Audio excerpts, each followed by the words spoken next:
প্রমাণ না থাকলে সিবিআই কি করতে পারে? আরজিকর কাণ্ডে সিবিআই তদন্ত নিয়ে এমনটাই বলেছেন সুকান্ত মজুমদার। তার কথায় সব তথ্য প্রমাণই তো মুছে ফেলা হয়েছে, আসল অপরাধীরা ধরা পড়বে কিনা সে বিষয়ে তারা খুবই চিন্তায় রয়েছেন।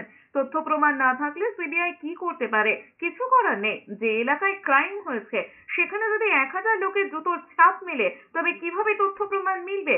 তিনি আরো বলেছেন, মেয়েটির দেখে চাদরের 3বার রং পরিবর্তন করা হয়েছে, সবুজ, লাল, নীল, একবার এক একজন এক এক রকম বলছে। কি হবে তা কেউ জানে না। Tampering has been done with the evidences of the Arjikar incident. Even almost 1,000 footprints were recovered by CBI from the occurrence place. So if the 1,000 person, if they just roam around a crime scene, it is not possible for any agency to recover any kind of evidences from that area.